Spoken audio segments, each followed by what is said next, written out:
Good morning. இன்றைக்கி நம்ம another value add product பற்றி தான் பேச போகிறோம். டொமேட்டோ வச்சு டொமேட்டோ ஷீட்ஸ் பண்ண போகிறேன். ஜென்ரலாக ஃபார்மில் நான் காய்கறிலாம் போடுறதில்ல. அப்படியே போட்டாலும் பார்த்திங்கன்னா எதெல்லாம் வேல்யூ ஆட் பண்ண முடியுமோ, கத்திரிக்காய், கொத்தவரை, அதெல்லாம் நம்ம வத்தலாக பண்ணலாம். அந்த மாதிரி காய்கறிகள் மட்டும்தான் போட்டிருப்பேன். சிலது பார்த்திங்கன்னா இப்போ இந்த தக்காளி மாதிரி இருக்கிறதுலாம் கொஞ்சம் க்ரோ பேக்லேயே வளர்த்துக்கலாம். என்கிட்ட கொஞ்சம் க்ரோ பேக்கும் இருக்குது. ஸோ அந்த க்ரோ பேக்கில் வளர்க்குறது அந்த மாதிரி மட்டும்தான். ஏன்னா காய்கறிக்கு லேபர் இன்டென்சிவ். இதுக்கு அப்பப்போ களை எடுத்துகிட்டே இருக்கணும். நம்மளது களிமண் பூமின்றதுனால கோரையும் அருகனும் ரொம்ப ஜாஸ்தி. ஸோ அதனோட வேர் பார்த்திங்கன்னா 9 இன்ச் தான் அப்படின்னாலும் நம்ம சொட்டு நீரில் கொடுக்குற சத்து ஃபுல்லாத்தையும் அது முதல்ல எடுத்துன்றோம். செகண்ட் நல்லா ஹைட்டாக வேற வளரும். அதனால் பூச்சிகளும் ஜாஸ்தி வரும். ஸோ அதனால் நான் அது பெருசாக என்டர்டெயின் பண்ணுறதில்ல. அனதர் ஃபேக்டர் என்னென்னா இந்த வெஜிடபிள் ப்ரைஸஸ் ஹைலி வாலடைல். என்னோடய மார்க்கெட் வேறு சென்னை மார்க்கெட். ஸோ அதனால் இது ஹார்வெஸ்ட் ரெடியாக இருக்கச்சோ உடனே கொண்டு வர முடியறது அதெல்லாம் கொஞ்சம் கஷ்டம். இன்னொன்று இந்த மாதிரி ஹார்வெஸ்ட்டுக்கு ரெடி ஆகிட்டு விற்க முடியாமல் அதை ப்ராசஸும் பண்ண முடியாமல் வேஸ்ட் ஆகிறதுன்றது என்னால் அக்செப்ட் பண்ண முடியாது. ஏன்னா நான் ஃபார்மில் சிங்கிள் ஹேண்டடாக ஒர்க் பண்ணுறேன். ஸோ வேஸ்டேஜ் மட்டும் என்னால் டைஜஸ்ட் பண்ணவே முடியாது. ஸோ அதனால தான் வேல்யூ ஆட்ஸாக எடுக்கிறது.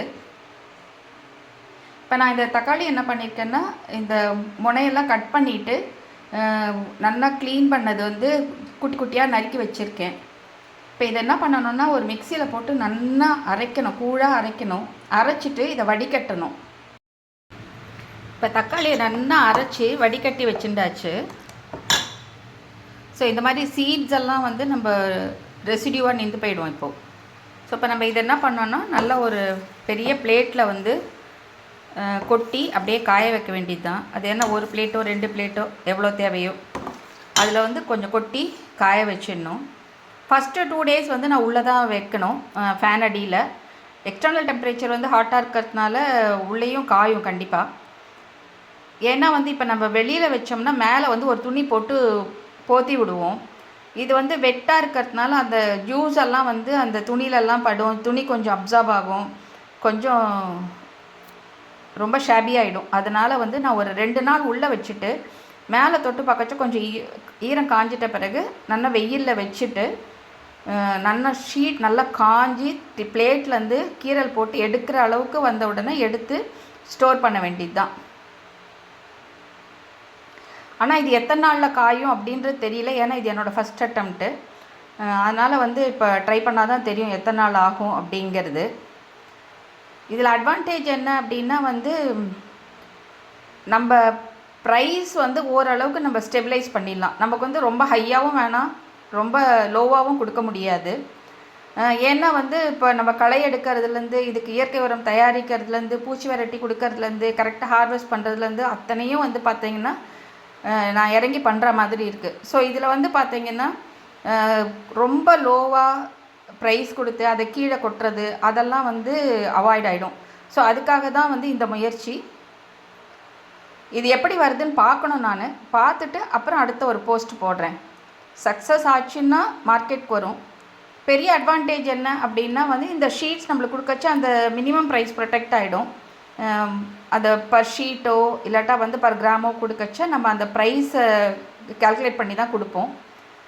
பையர்ஸ்க்கு என்ன அட்வான்டேஜ்னா, ரொம்ப ஹையாக இருக்கச்ச இதில் ஒரு ஷீட்டோ 2 ஷீட்டோ அப்படியே கொஞ்சம் தண்ணியில் ஒரு 10 நிமிஷமோ இல்லை ஹாட் வாட்டரில் ஒரு 2-3 நிமிஷமோ ஊற வச்சுட்டு அதை அப்படியே மிக்சியில் ஒரு அடி அடித்தோம்னா உங்களுக்கு இந்த மாதிரி ஜூஸ் கிடச்சிடும். அதில் நீங்கள் ரசமில் சேர்த்துக்கிறதோ, சாம்பாருக்கு போட்டுக்கிறதோ, இல்லை டொமேட்டோ சூப் பண்ணிக்கிறதோ அந்த மாதிரி நம்ம யூஸ் பண்ணிக்கலாம்.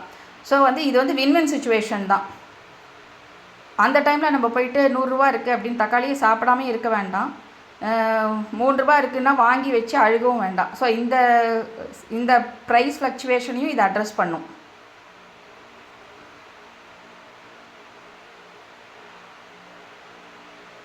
அனதர் திங் இப்போ நம்ம இந்த சீட்ஸ் எல்லாம் வேறு இதில் வடிகட்டிடுறோம். சில பேர் அந்த டொமேட்டோ சீட்ஸ் ஒத்துக்காது அப்படிங்கிற சுச்சுவேஷன்லாம் இருக்குது. சில பேர் ஹெல்த்துக்கு அது ஒத்துக்கிறது இல்லை. ஸோ அது இதில் அட்ரஸ் ஆகிடும். ஸோ இது வந்து நிறைய அட்வான்டேஜ் தான். என்ன கொஞ்சம் வேலை தான் மெனக்கடணும். ஏன்னா இது அவ்வளோ சீக்கிரம்லாம் காயாது. ஏன்னா இவ்வளோ தண்ணியாக இருக்கும், அதனால் அவ்வளோ சீக்கிரம் காயாது. அது உள்ளே காய வச்சு வெளியே காய வச்சுன்னு நிறைய வேலை இருக்குது. அதுதான் வந்து இதில். பட் ஸ்டில் ஆஸ் அன் அக்ரிப்ரூனர் நம்ம ஒருத்தர் ஒன்று க்ரோ பண்ணுறோம் அப்படின்னா வேஸ்ட் ஆகாமல் என் கன்சியூமருக்கு கொண்டு போய் சேர்க்குறோம் அப்படிங்கிறது வந்து பார்த்திங்கன்னா இட்ஸ் அ குட் ஃபீல். இப்போ அரைச்சதெல்லாம் பிளேட்டில் கொட்டி வச்சாச்சு. இதை உள்ளே எடுத்துன்னு போய் அப்படியே ஃபேன் அடியில் காய வைக்க வேண்டியது தான். இன்னும் கொஞ்சம் இருக்குது, அதையும் கொட்டிடணும்.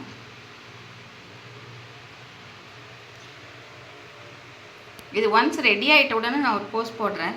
ஆனால் இதில் ஃபெயிலியர் ஆகிறதுக்கு சான்ஸ் இல்லை. ஒரே ஒரு ப்ராபபிலிட்டி என்ன ஆகும்னா, என்னால் ஷீட்டாக எடுக்க முடியுமா அப்படிங்கிறது தான். அப்படி ஷீட்டாக எடுக்க முடியல அப்படின்னாலும் வந்து நான் வந்து இதை அப்படியே எடுத்து பவுடர் பண்ணிடலாம். ஸோ அதனால் வந்து இது ஃபெயிலியருக்கு சான்சஸ் ரொம்ப ரிமோட்டு. ஏன்னா வந்து இது வந்து நல்ல சம்மர் இப்போது.